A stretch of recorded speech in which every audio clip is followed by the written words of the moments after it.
हमारे साथ कांग्रेस के महामंत्री देवदत्त जी सोनी हैं। देवदत्त जी, अभी हाल ही में राज्यसभा के चुनाव हुए जिसमें दिग्विजय सिंह जी ने विजय हासिल करी।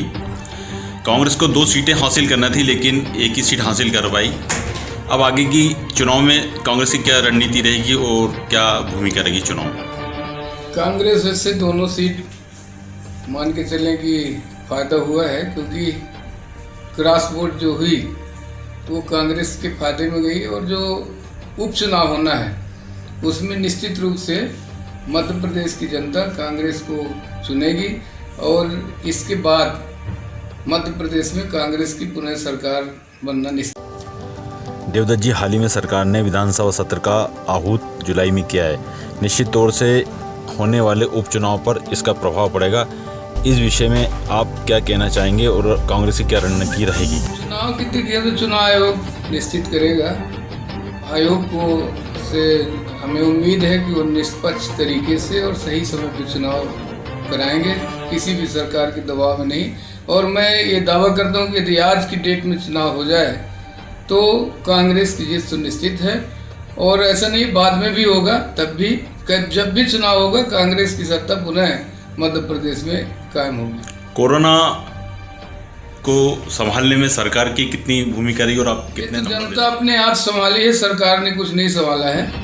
ये तो जनता जागरूक हो गई और जनता अपने आप जो है परहेज कर रही है और जो हो रहे हैं उसमें सरकार दोषी है। लापरवाही सरकार की चल रही है। जनता की तरफ से जो भी कोरोना में नियंत्रण हुआ है वो जनता स्वयं नियंत्रित की है, उसमें सरकार का कोई रोल नहीं है नियंत्रण में।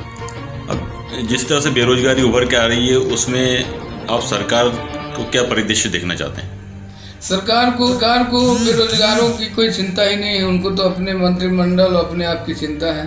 यदि बेरोजगारों की चिंता होती तो कोई न कोई योजनाएं ग्रामीण एरिया में, खासकर ग्रामीण एरिया का बेरोजगार तो बहुत दर दर भटक रहा है। बाहर से जो श्रमिक लोग आए उन्हें कोई काम नहीं मिल रहा।